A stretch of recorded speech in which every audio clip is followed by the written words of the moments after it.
देखो, हाँ ठीक है। लास्ट क्लास तक हम लोगों ने इलेक्ट्रोमैग्नेटिक रेडिएशंस को क्लियर कर लिया था और फोटो इलेक्ट्रिक इफेक्ट जो था वो हम लोगों ने डिस्कस किया था। वीडियो बेटा अभी लिखा ही नहीं, अभी कुछ भी आ जाएगा क्लियर। ठीक है, अब देखो अपन करते हैं स्टार्ट अपना टॉपिक आज से, Bohr's atomic model. Planck's constant हमने कर लिया था, प्लैंक्स थ्योरी थी, उसमें हमने प्लैंक कांस्टेंट एच का वैल्यू निकाला था। According to Planck's E equals to H nu, और E equals to H nu में एच इक्वल्स टू क्या था, Planck's constant.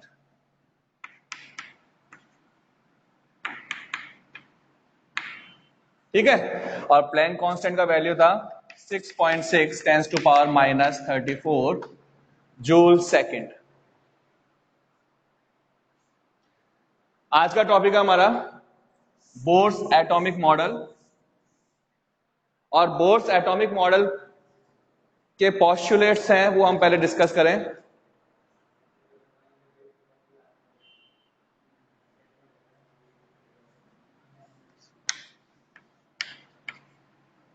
Bourse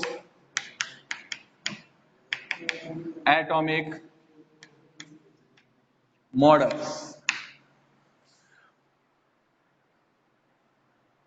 postulates means इसकी जो अपने पास पॉइंट्स थे, जो इन्होंने अपने पास पॉइंट्स दिए थे जिसके बेसिस पे एटॉमिक मॉडल डिपेंड कर रहा है, दैट्स कॉल्ड पोस्टुलेट्स। ठीक है, पोस्टुलेट्स दिया इन्होंने अपने पास, अपनी थ्योरी दिया है, उस थ्योरी को अपन पोस्टुलेट्स बोलते हैं। क्योंकि रीजन क्या होता है, केमिस्ट्री के अंदर हर पॉइंट के अंदर एक्सेप्शन केस होते हैं। ठीक है, तो उस केस के अंदर हम यहाँ पर हमेशा क्या करते हैं, केमिस्ट्री के अंदर हाइपोथेटिकल कंसेप्ट्स जो होते हैं उन्हीं को डिस्कस करते हैं। सारे के सारे कंसेप्ट्स हाइपोथेटिकल हैं, ठीक है, रियल कुछ भी नहीं है, सब अज्यूम किया हुआ है और उनके बेसिस पे कुछ एक्सपेरिमेंट्स किए हुए हैं जिसके बेसिस पे उनको अपन ने प्रूव कर रखा है। ठीक है, तो ध्यान रखना, पोस्टुलेट्स मींस थ्योरी। बिल्कुल करेंगे, सभी जो लेक्चर होंगे उन सबके वीडियो आप लोगों के पास आ जाएंगे। अब अपन क्लास स्टार्ट कर रहे हैं आगे।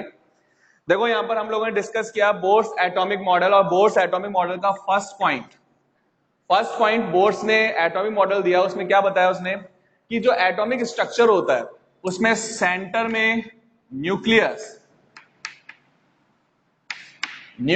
सेंट्रलाइज होगा, और न्यूक्लियस में प्रोटॉन एंड न्यूट्रॉन्स दोनों प्रेजेंट होगा। Second, electrons revolve around the nucleus in circular path.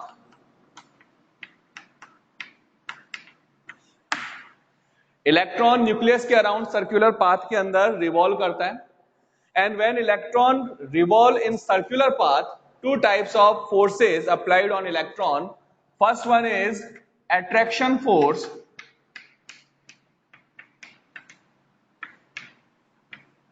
between nucleus and electron. Nucleus पे पॉजिटिव चार्ज है, इलेक्ट्रॉन पे नेगेटिव चार्ज है, तो इन दोनों के बीच में क्या होगा, अट्रैक्शन फोर्स होगा। ठीक है, अट्रैक्शन फोर्स होगा, that's called centripetal force.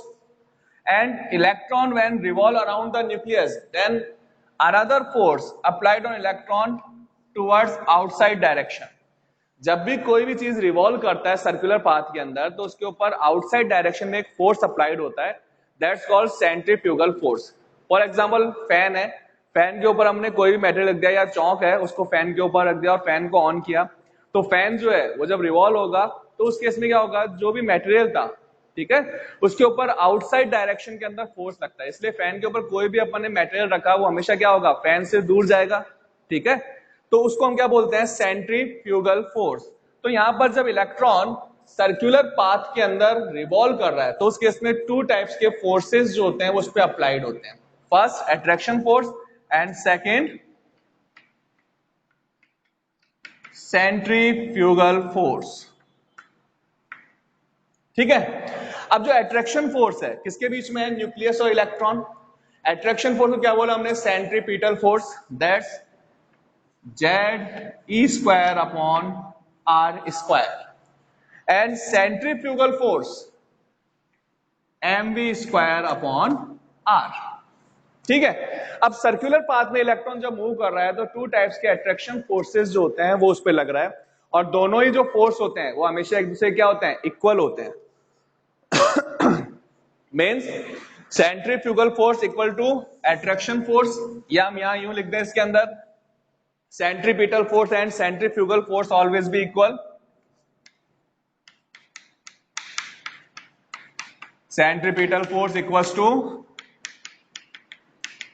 Centrifugal force. दोनों फोर्स एक दूसरे के इक्वल है, इसलिए इलेक्ट्रॉन क्या होता है, कंटिन्यूस सर्कुलर पाथ में रिवॉल्व करेगा। ठीक है, तो हम यहां क्या लिखे इसके अंदर, Z E square upon R square equals to M V square upon R. R से आर कैंसिल हो गया, then Z E square upon R equals to M V square. ये हो गया हमारे पास first equation. According to Bohr's theory, when electron move in circular path or revolve in circular path around the nucleus, then two types of forces applied on electron, one which is attraction force between nucleus and electron, that's called centripetal force, and the another force applied outward direction, that's called centrifugal force. Both forces are always be equal when electron revolve in circular path. Z square upon R square equals to mv square upon R. Z square upon R square centripetal and mv square upon R centrifugal force. Where Z equals to, Z का means क्या है, atomic number, atomic number, E charge of electron, M mass of electron,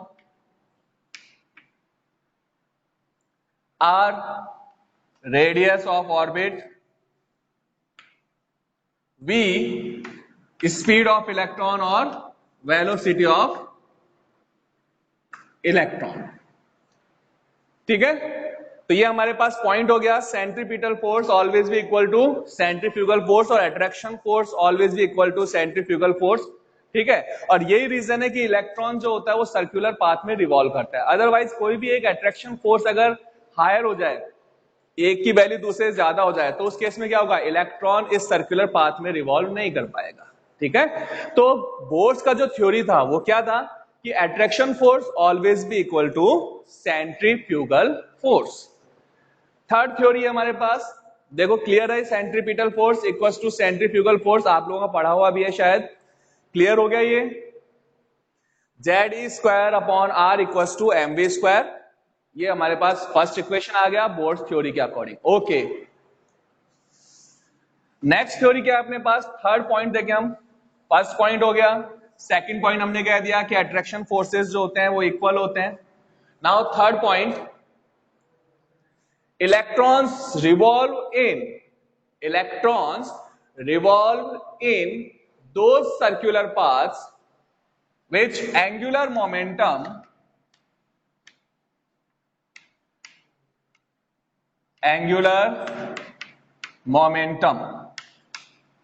mvr। अब देखो momentum क्या होता है, product of mass and velocity या speed.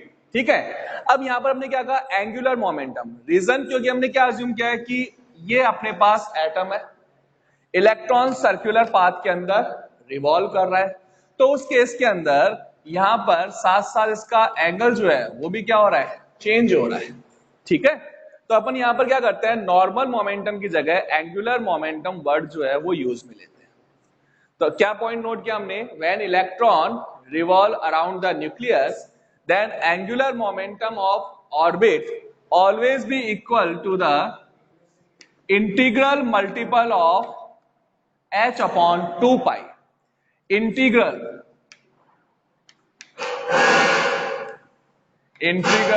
Multiples. ठीक है, तो mvr equals to nh upon 2 pi, angular momentum equal to the integral multiple of h upon 2 pi, mvr equals to nh upon 2 pi. Second equation. अब integral multiple का means क्या है कि यहां पर जो n का वैल्यू है वो मे बी 1 2 3 4 इनफाइनाइट, कुछ भी हो सकता है, बट कभी भी फ्रैक्शनल वैल्यूज नहीं होगा। ठीक है, फ्रैक्शनल वैल्यू मींस 0.1, 0.2। ठीक है, तो यहां पर हमारे पास जो इंटीग्रल मल्टीपल है उसका मींस क्या होगा कि ये जो वैल्यूज है वो हमेशा कंप्लीट नंबर्स के फॉर्म में होगा। n का वैल्यू 1 2 3 4 5 6 7 8 इस तरह से होगा, फ्रैक्शनल वैल्यूज नहीं होगी। ठीक है, तो फ्रैक्शनल वैल्यू नहीं होता है, हमेशा इंटीग्रल मल्टीपल्स के फॉर्म में होगा।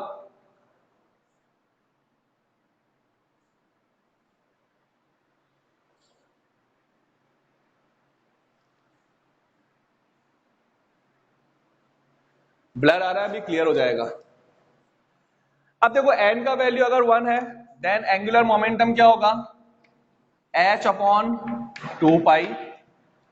n का वैल्यू 2 प्लेस करें तो क्या आएगा, 2h upon 2 pi, 3h upon 2 pi, 4h upon 2 pi. ठीक है, तो इस टाइप से हमेशा क्या होगा, इंटीग्रल मल्टीपल्स के फॉर्म में एंगुलर मोमेंटम होता है। एंगुलर मोमेंटम ऑलवेज भी equal to h upon 2 pi, nh upon 2 pi. ठीक है, अब ये जो पॉइंट है इससे क्या पता चल रहा है अपने को, ब्लर आ रहा है वो ठीक हो जाएगा अभी थोड़ी देर में। अब देखो जो अपने पास पॉइंट यहां पर अपने क्या कहा कि इंटीग्रल मल्टीपल है, सर्कुलर पाथ के अंदर रिवॉल्व कर रहा है। इट मींस अपने पास क्या हुआ कि ये जो सर्कुलर पाथ होते हैं इनकी फिक्स्ड वैल्यूज होती हैं, इनकी एनर्जी फिक्स्ड होते हैं। ठीक है, ये जो ऑर्बिट्स होते हैं ये ऑर्बिट्स हमेशा नंबर्स में होता है, कंप्लीट नंबर्स में होता है, कभी भी फ्रैक्शन वैल्यूज में नहीं होगा। इट मींस जो ऑर्बिट्स हैं उनकी एनर्जी कैसा होता है, स्टेशनरी होता है, फिक्स होता है। स्टेशनरी, स्टेशनरी मतलब कोई चेंज नहीं होगा इनकी एनर्जी के अंदर। ये जो ऑर्बिट्स हैं इनका एनर्जी कैसा होता है, हमेशा स्टेशनरी ऑर्बिट्स होते हैं। और it's also called quantized orbits. Quantized orbits और स्टेशनरी ऑर्बिट्स मींस जिन ऑर्बिट्स के अंदर इलेक्ट्रॉन रिवॉल्व करता है वो फिक्स एनर्जी होता है, उनमें कोई चेंजेस नहीं होता है। ठीक है, उनकी एनर्जी हमेशा फिक्स रहता है। So angular momentum equal to the integral multiple of h upon 2 पाई।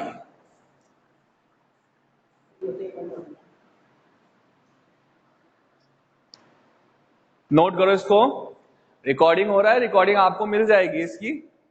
बाकी आप लोग केवल एक बार बोर्ड पे समझें इसको और अपने नोटबुक के अंदर साथ साथ नोट भी करते चलें।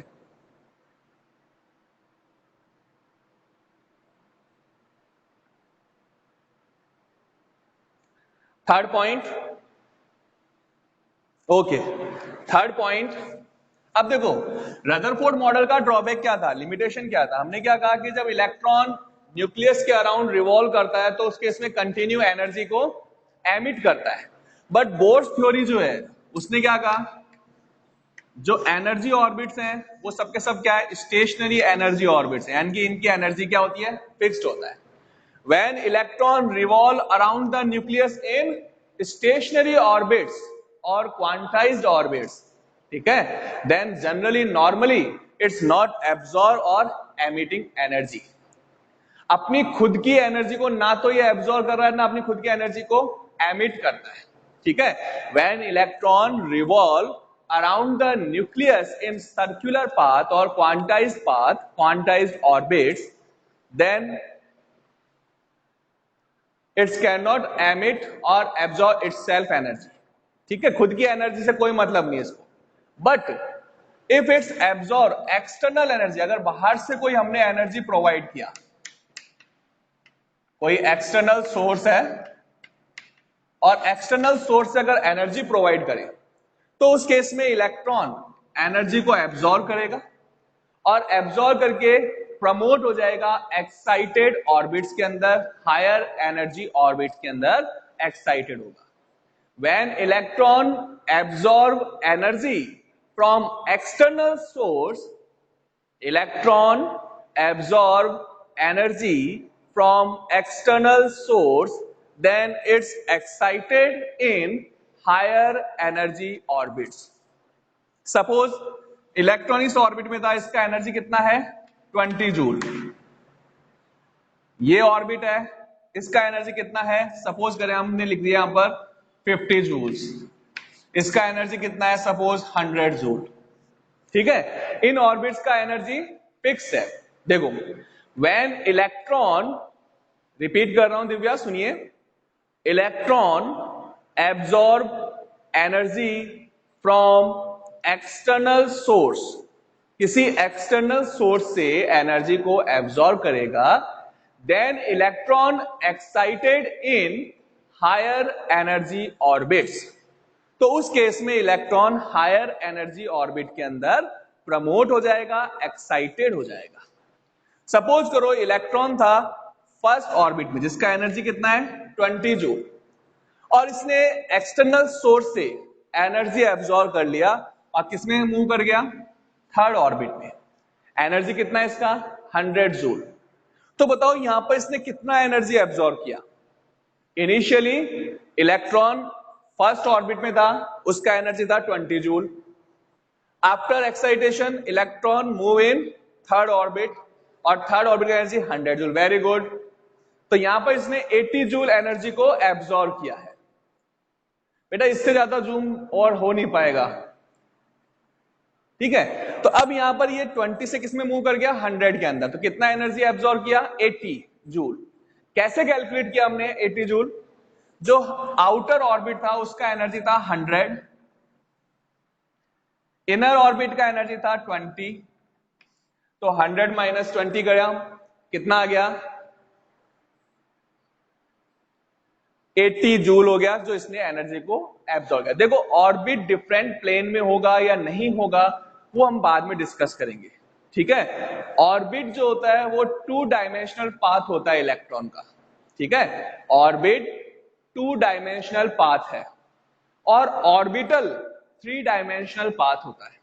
तो ये जो प्लेन में है नहीं है ये बात की चीज है, इसको बाद में देखेंगे, अभी अपन जो मेन पॉइंट है उसको डिस्कस करते हैं। तो हमने क्या किया कि यहां पर एनर्जी का डिफरेंस निकाला कि कितना एनर्जी एब्जॉर्ब किया, हायर एनर्जी में से लोअर एनर्जी को सब्ट्रैक्ट कर दिया। अब सपोज करो मैंने कहा electron come back in its original state, अगर इलेक्ट्रॉन वापस अपनी ग्राउंड स्टेट में आ रहा है, ओरिजिनल स्टेट को बोलते हैं हम ग्राउंड स्टेट, ठीक है। इलेक्ट्रॉन जिस ऑर्बिट में होता है जनरली लो एनर्जी ऑर्बिट के अंदर होगा, तो उसको हम बोलते हैं ग्राउंड स्टेट। तो मैंने क्या कहा यहां पर, when electron come back in ground state और original energy state, then emit energy, ठीक है। कितनी एनर्जी को एमिट करेगा, वही आंसर है अपने पास 80 जूल एनर्जी को वापस एमिट करेगा। तो यहां बोर्ड्स ने क्या कहा, व्हेन इलेक्ट्रॉन एब्जॉर्ब और एमिट, इलेक्ट्रॉन एब्जॉर्ब और एमिट एनर्जी, एब्जॉर्ब और emitting energy is equal to higher energy orbit, difference of higher energy orbit and lower energy orbit.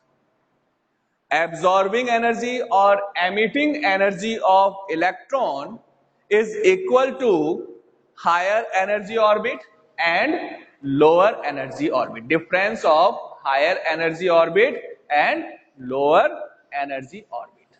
तो यहां पर मेरे पास एब्जॉर्ब और emitting energy delta E equals to higher energy and lower energy orbit.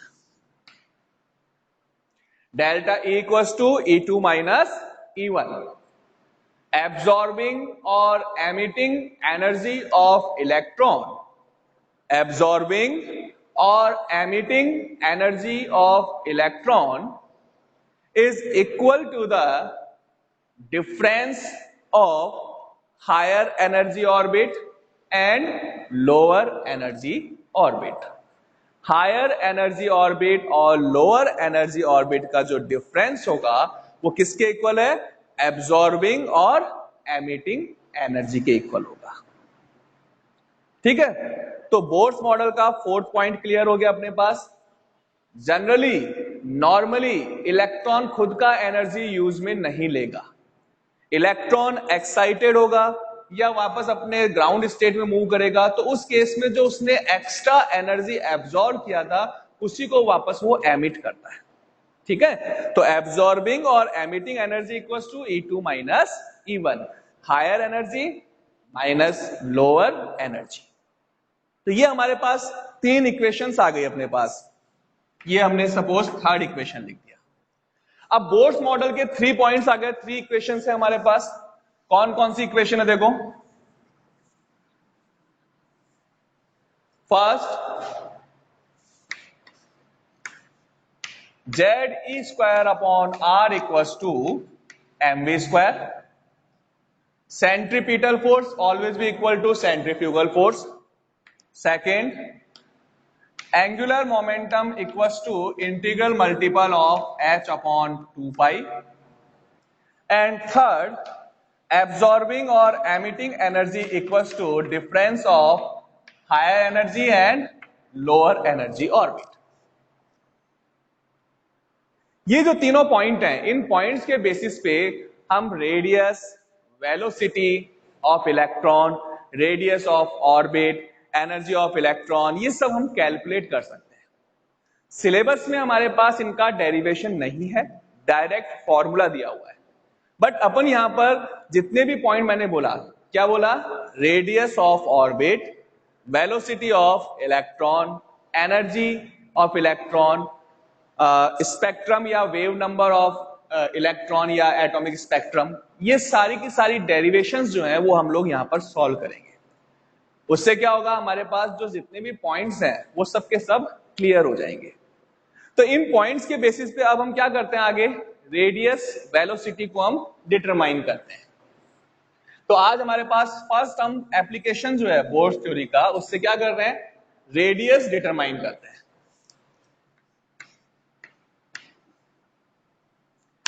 Radius of orbit, orbit का radius हमको calculate करना है। कैसे करें कैलकुलेट, देखो according to Bohr's theory,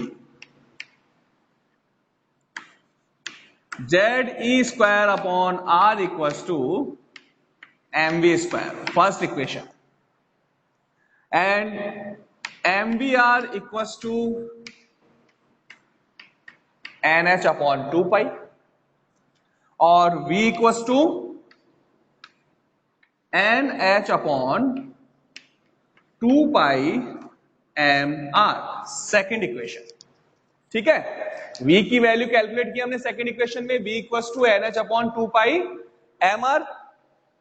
place the value of v in equation 1। v की value किसमें place करना है, फर्स्ट इक्वेशन में प्लेस करना है।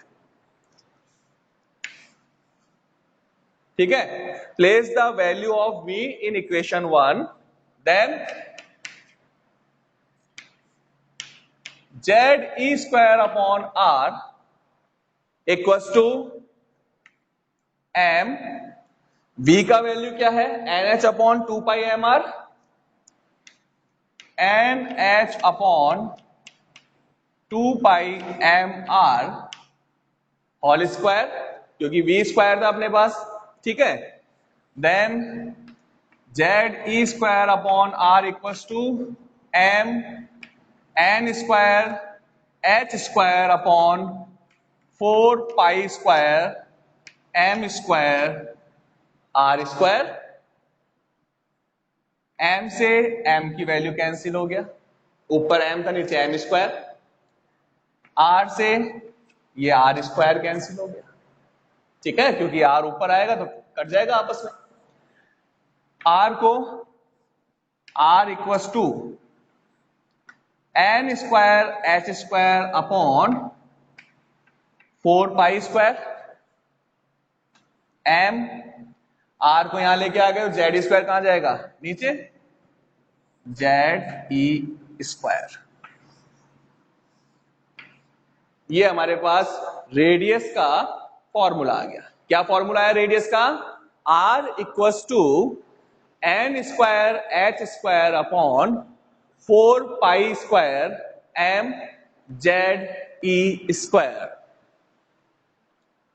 N square h square upon 4 pi square m z E square.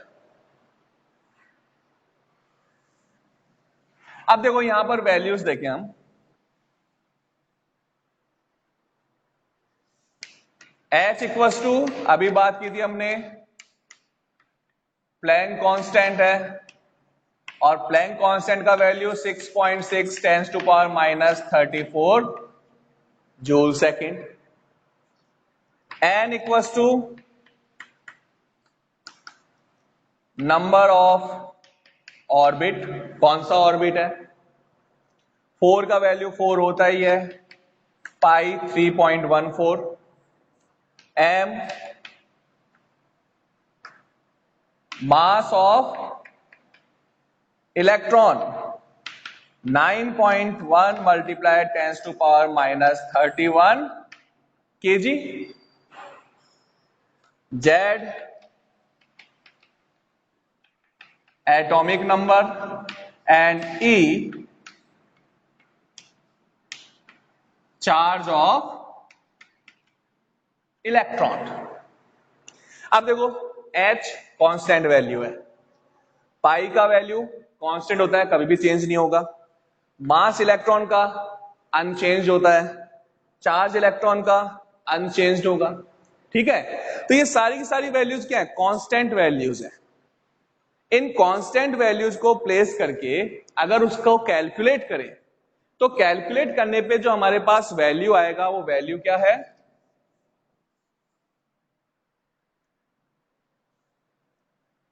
R equals to 0.529 n square upon z in angstrom. Angstrom के अंदर हमने रेडियस को कैलकुलेट किया, कितना आ गया, R equals to 0.529 multiply n square upon z angstrom.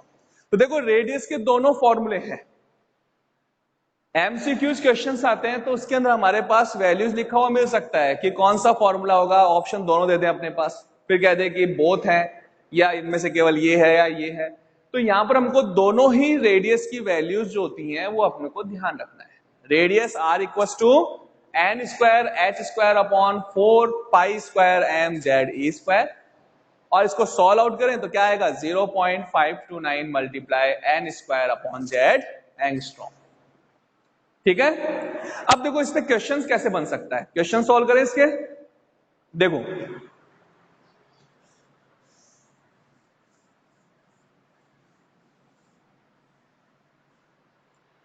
Question क्या दिया मैंने, कैलकुलेट द रेडियस रेशो,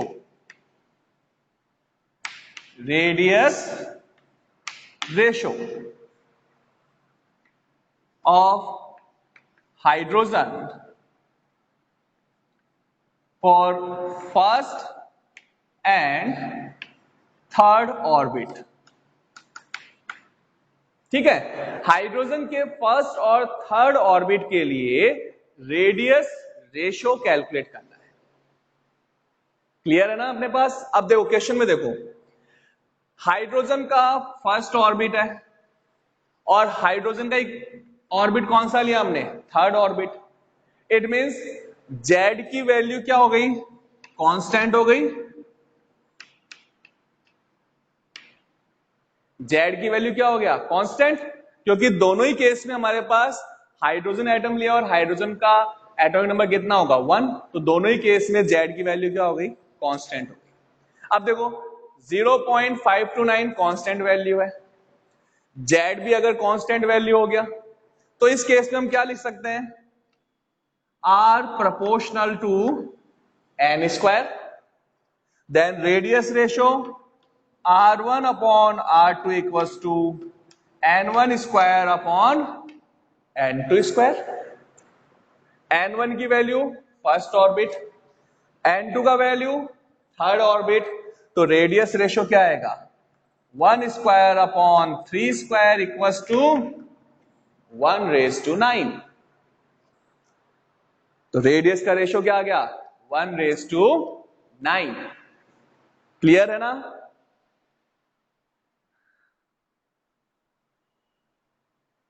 कोई डाउट है?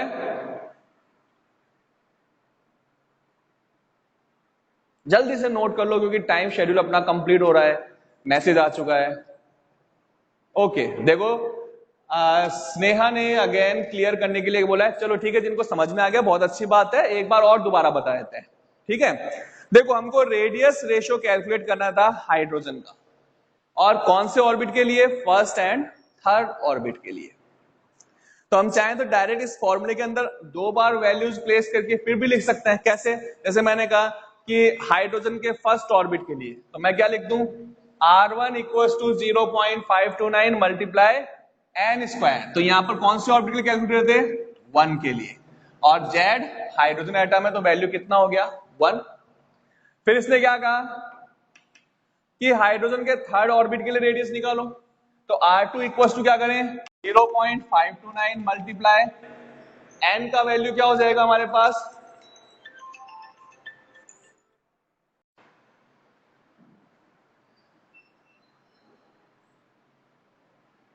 ठीक है, अब देखो R2 इक्वल्स टू 0.529, एन का वैल्यू थर्ड ऑर्बिट है तो 3 स्क्वायर, और जेड वापस क्या है?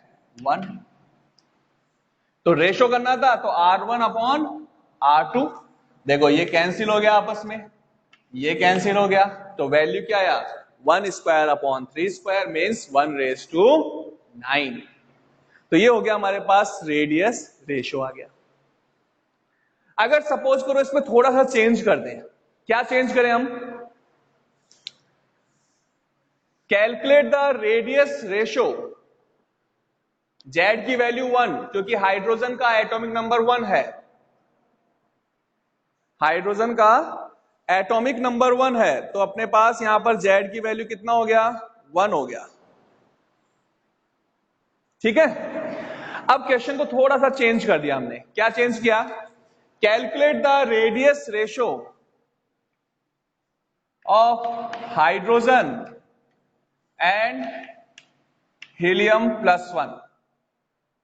हाइड्रोजन और हीलियम प्लस 1 का सेकंड ऑर्बिट के लिए रेडियस रेशो कैलकुलेट करना है। Calculate the radius ratio of hydrogen and helium atom for second orbit.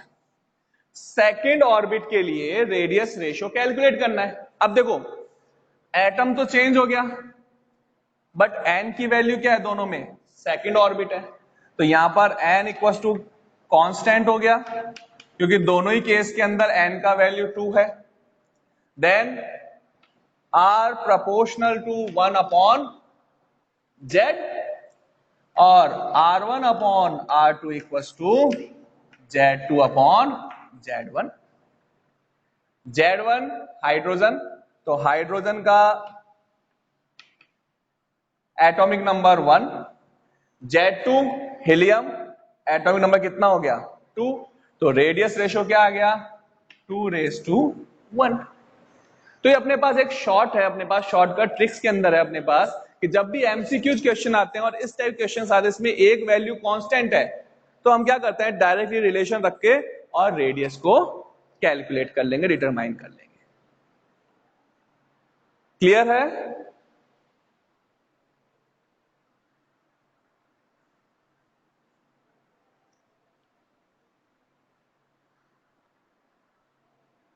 Okay बेटा।